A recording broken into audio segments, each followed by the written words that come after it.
Hey, welcome to the Steve Davis Show. Special guest today is Wally Drangmeister, a consultant for marketing for local businesses. And Wally, thanks for coming aboard. Yeah, it's great to be here, Steve. You know, two things. Well, you know, it's exciting. We're going to have the first Proview 2018 election results, and you're going to be hosting it. And one, thanks for the opportunity to come into to me and kind of open up the horizons for Proview Networks.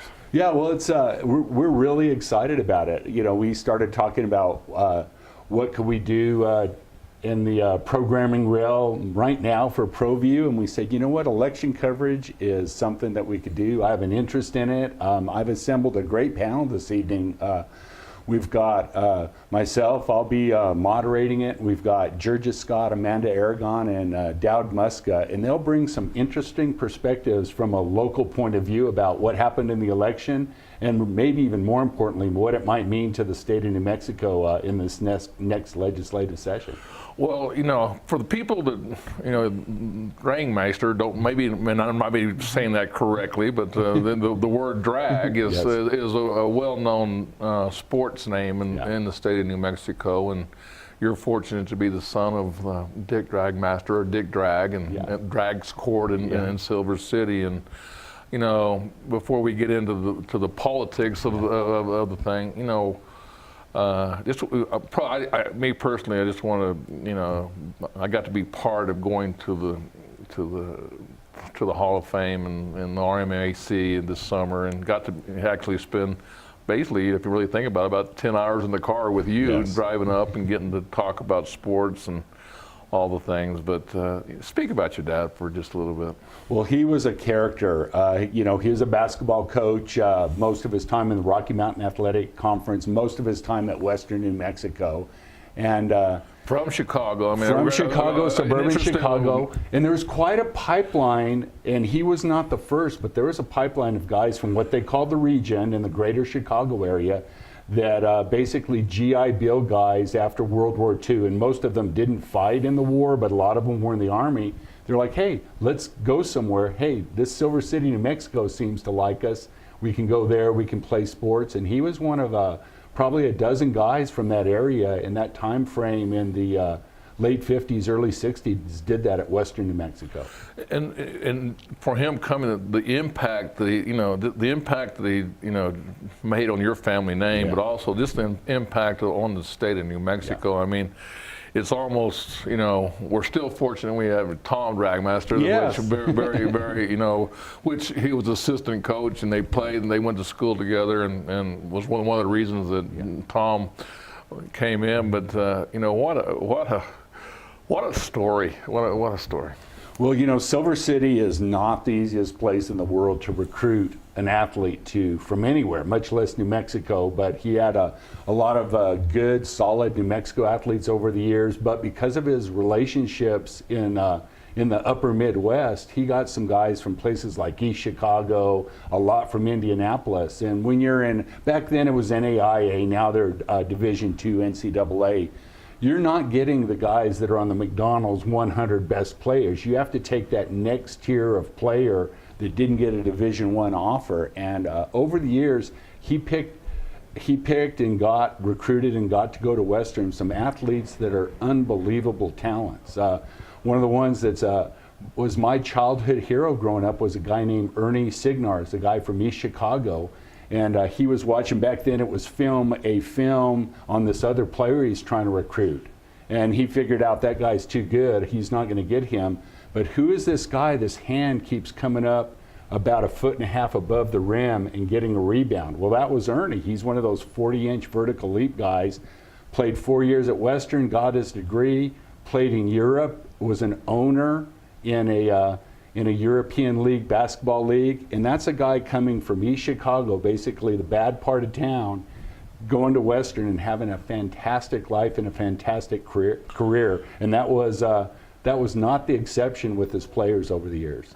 Well, the biggest aspect I've learned that, you know, it's changed in today's world is that he wanted his athletes to graduate and become good citizens. Yes. And just going to that Hall of Fame in Colorado, that sitting with the people that was around, and what his impact, not only on you, but the impact on their lives, and they would, like, it was just so great. I mean, we stayed up till 1 o'clock or so in the morning talking about stories about him, but also about, you know, still his legacy today still is being taught in the coaching philosophy. Still, I mean, he was right there with Hank Ibig and all that area. He Haskins. I mean, he got to know. I mean, his philosophy was change the revelation of basketball. Yeah, and it's very interesting. You know, you're getting old when some of his earlier players, people like Pete Schock, who had a fantastic career at Cliff, second winningest coach in New Mexico history, if my stats are right. Correct. He's retired now, but you know he played for my dad, and now his son, and it keeps going. The thing you mentioned about graduation, you know, there's some NCAA programs in basketball over the years that have gotten a deservedly black eye for how low the graduation rate was. At Western, of the players that played for him for 4 years, he would make sure they graduate. You know, there's a lot of pressures on a student athlete. You're away from class a lot. He would do whatever it takes, get them a student job, get them their summer school classes. He wanted them to graduate. And I think, as we talked about on the trip to Denver, they never made a big deal out of the graduation rate, because if you played for him for 4 years, you were going to graduate. He was going to make sure that happened. Well, you know, you got to speak in his behalf, and that's where I kind of, you know, got to know you, really talked to you a little bit before the thing, because you really didn't know who I mean, we knew each other, but we didn't really know each other from the standpoint of communicating our lives together, and what, you know, it's a funny, your dad had an impact on me, but he didn't have an impact on me. Right. I mean, it was, he was one of those times, I didn't play for him, he tried to recruit me, but to this day, he still sticks out as one of the people that was one of my mentors, and I never got to be part of that.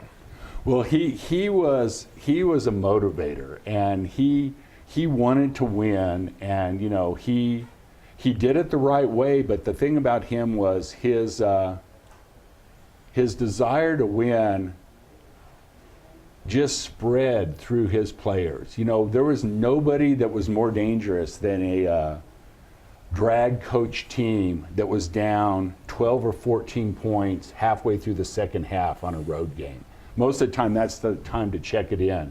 You know, I had the good fortune, you know, in my early college career to go with him on a couple games. I remember there's a game up in Highlands where they were down so much in the second half.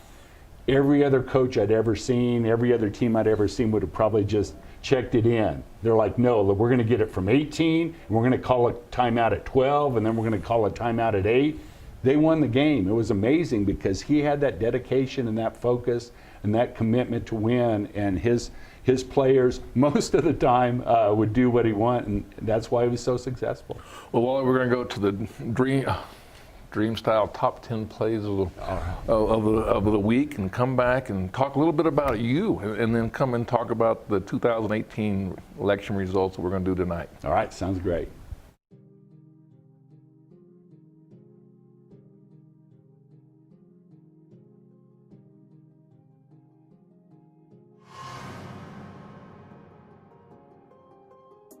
Out of the tournament, and they took care of business tonight so far through 3 Play quarters. action down the middle, and look wide open is Chris Thomas.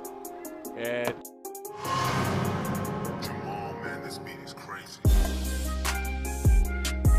play action. It's coming over the middle, and it's caught.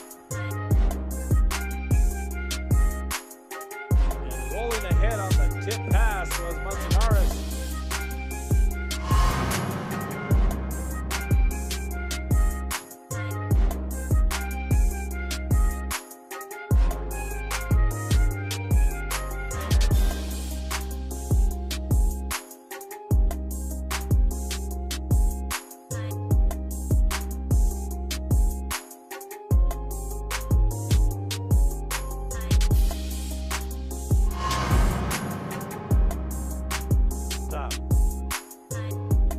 He'll pitch to Martinez.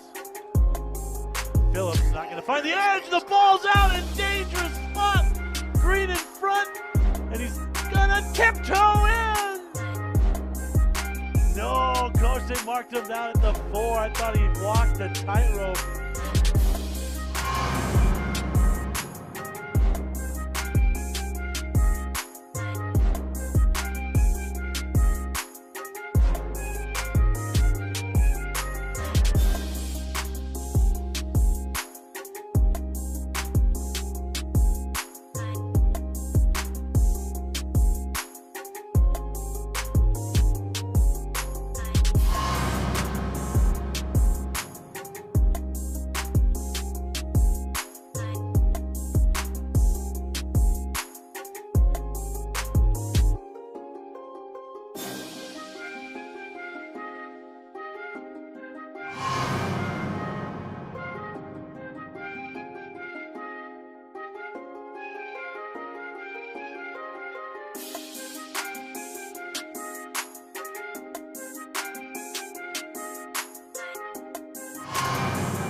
Met at the 10, bounces off a defender, still on his feet, and he's in!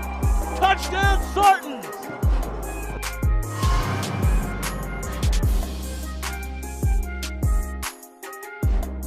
Dropping and looking over the middle, ball's caught. Lane Smith spins around, breaks the tackle, goes to the end zone, touchdown, Volcano Vista.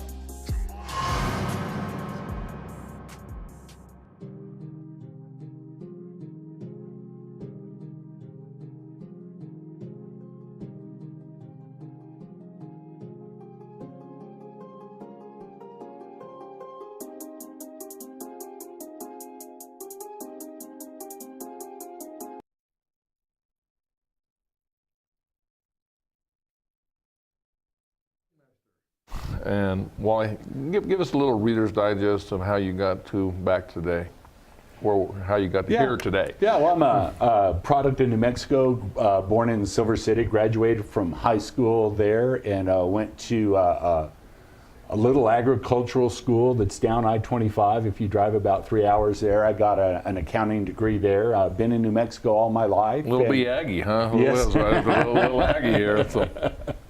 Yeah, I accidentally became a CPA early in my career, so I did the numbers thing, but now I'm working more in a communication marketing sort of thing, and really love New Mexico and really enjoy what I do in this extended community in our state. Well, Proview is very fortunate to have, one, your passion and your energy for New Mexico, but it also in sports, but also in the political world, and that's something that I've really never got in and got involved with until a little bit with the city and the RFP and little things that are really out of my control. But you taking this challenge, I mean, it was really neat to see, and it's actually my guys that are not sports guys are excited about this. I mean, the whole thing is, and kind of tell us about the format, where your ideas are, what you want to accomplish tonight.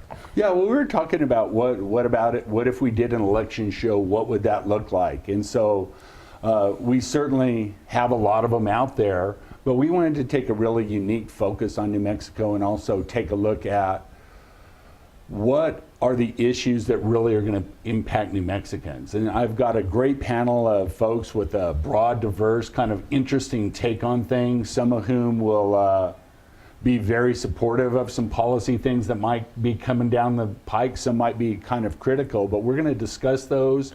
And then, the first thing we got to see is who is going to win. We have some big races there, from the governor race on down to congressional races, and we'll talk about what that means.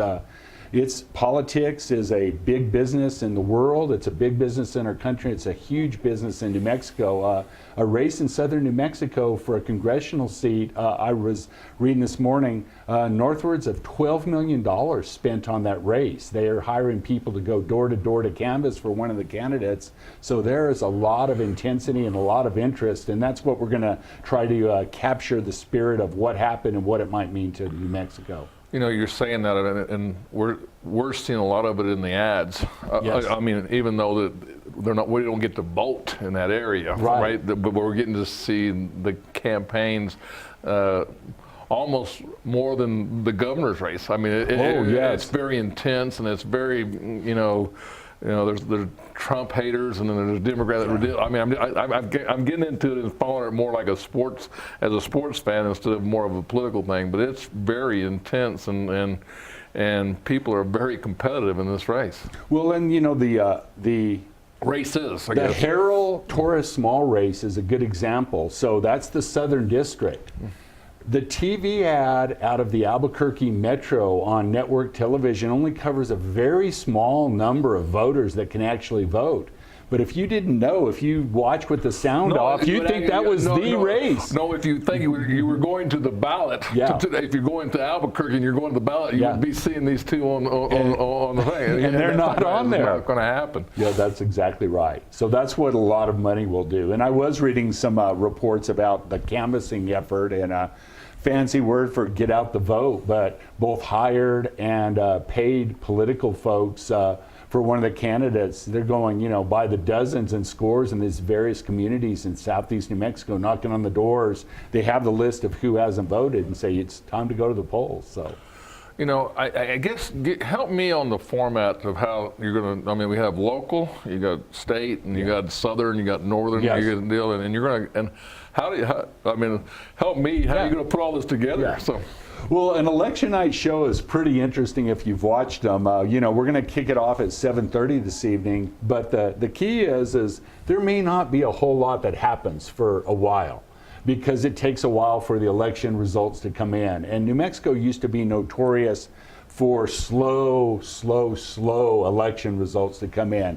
In the last few years, they've done a lot better getting a lot of the results in, although, we're a huge state. And so there's a lot of information to get from some far corners with not necessarily the quickest technology. So we're gonna start off the show talking with our panelists about what they saw through the election, a high-level view, and what some of the issues that are important to them. They all have a very different perspective on New Mexico. Amanda, for example, is a education advocate. What are the issues facing education? What might the legislature in the coming year, the new governor, whoever that is, what are the issues that they talk about and how might that implement into policy? And then when the results start coming in, for those of you that watch Proview from a sports point of view, it's a little bit like the draft show, or it's like a game that comes down to the wire. We'll start to track those big races, and I do believe there will be some very close ones that will go right down to the wire. There may be some others that in sports parlance or blowouts, and they'll be over very early in the evening. We'll just have to see how that plays out. Well, how are we going to get the information? I mean, how's that going to be fed in here too? So, I mean, the magic. Because we're not, people are going to say this could be. I had nightmares, not nightmares, but I just was thinking, how are we going to be? Why would you watch Proview over, watching the local channels? Well, everyone gets the information at about the same time. In the days now of the internet, the Secretary of State and the county websites are the ones that's where you get the information.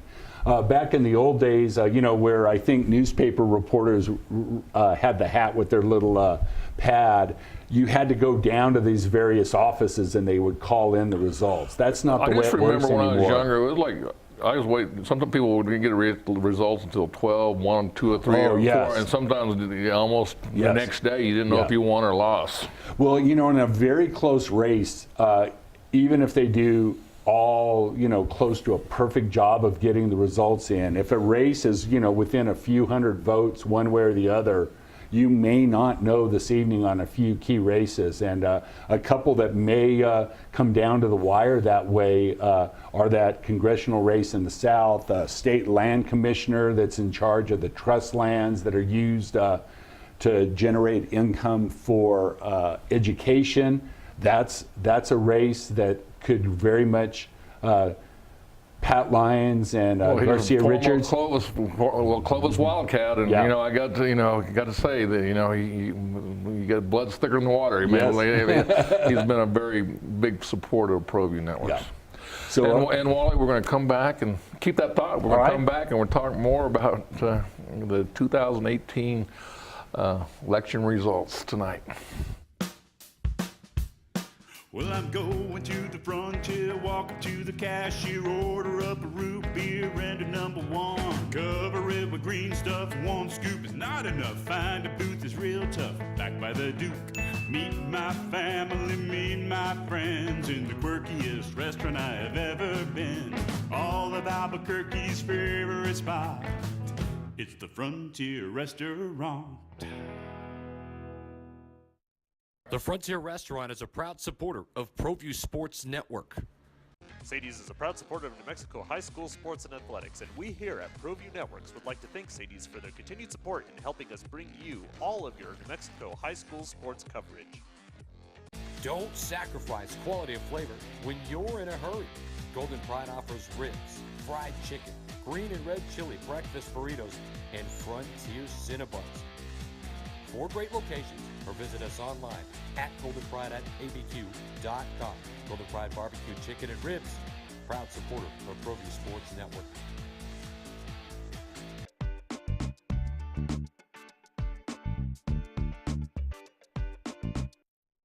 Welcome back to Steve Davis Show. Wally Drangmeister. Drangmeister. I'm saying that correctly. Yeah. Well, it's hard. There's an N in Drangmeister. I want to say Dragmaster because that's your dad was named Drag. His nickname was Drag. That's what he liked to be called more than anything. But there is an N in our name. So if you're saying the formal name is Drangmeister, but I will totally answer to Dragmeister. I've done it all my life. No problem there. You by vulture of osmosis, right? Yeah, exactly. But interesting. Are you going? I guess I'm curious about this show because you're taking it. I know you've taken it a lot. My guys are really excited. They built some new graphics. They got some things. Yes. Gives us a new look, and we're going to use multiple platforms here in the studio. But are you just going to kind of, as it comes in the results, because you got local and northern, southern, and then the state? Yeah, and then that's the thing. It's interesting. Results come in very unevenly. So it's switching back and forth. And I've been working with the guys behind the glass that are going to make it all happen.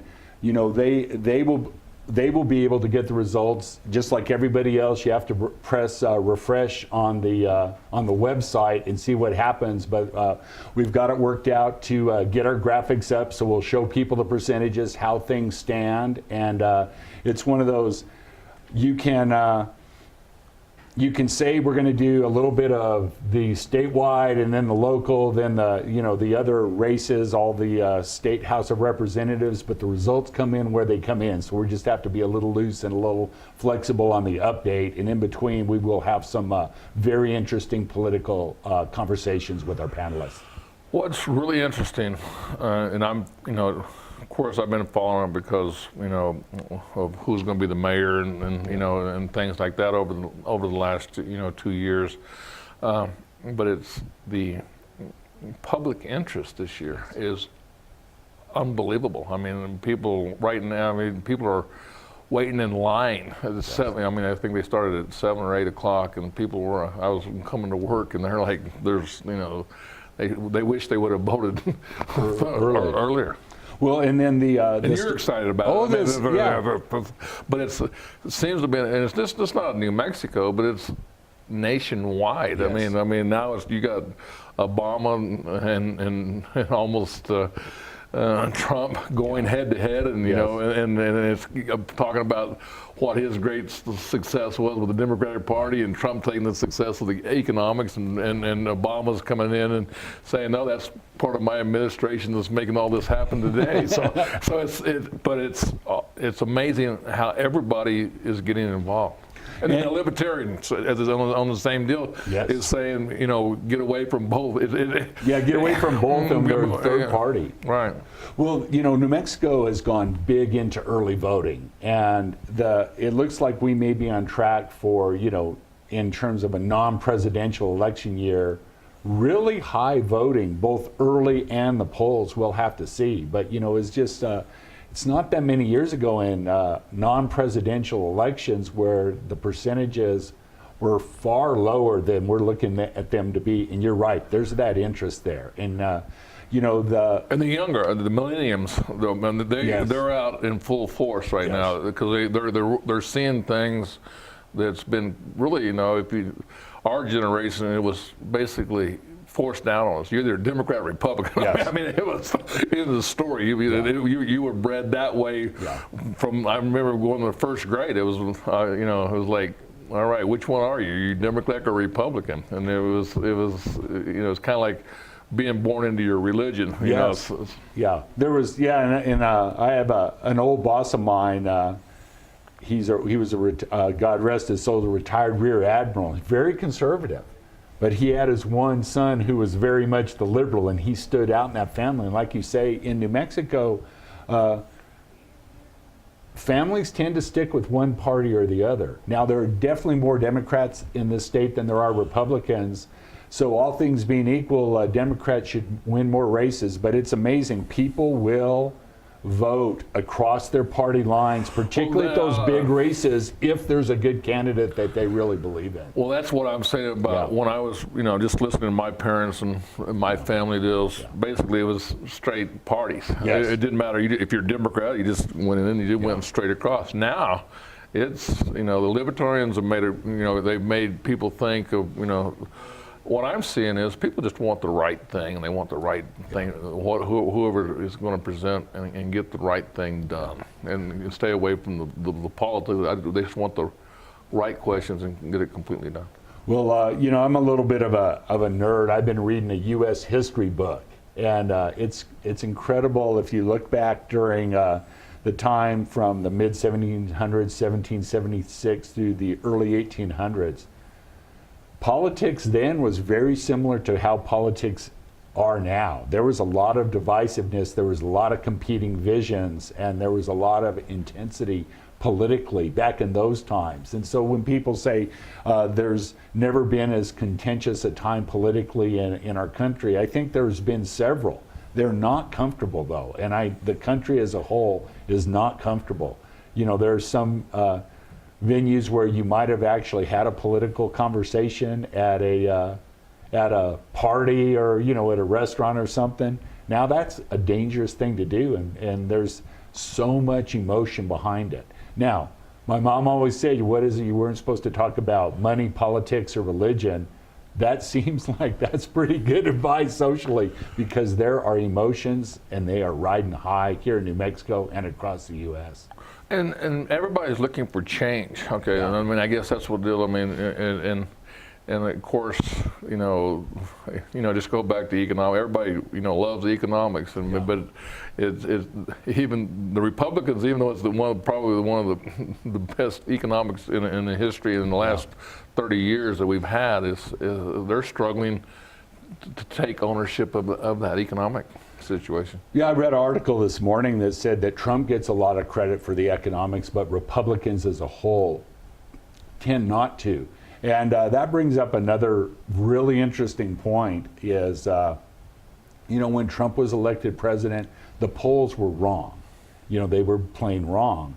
Now, the electoral college is a complicated thing. We don't need to get into that. But it'll be interesting to see. There's been a lot of polls that have been done in New Mexico on the gubernatorial race, the U.S. House races, the Senate races, and it'll be interesting to see, are those accurate, or is there some more unevenness in those? Are there some things where people maybe don't like to talk to pollsters as much as they used to, and it's really is harder to get a read on what people are really thinking? Well, Wally, 2018, we come tonight, 7:30, Comcast Channel 26, Facebook, and we're excited for you to to be hosting it. Yeah, we're looking forward to it, and we hope everyone tunes in. Go on the Facebook page, and there'll be the comment section open. Let us know what you see if you have any questions, and we're really looking forward to being on the air and doing a great job for the people in Albuquerque, New Mexico this evening. Well, have fun tonight. All right, we will. Thank you.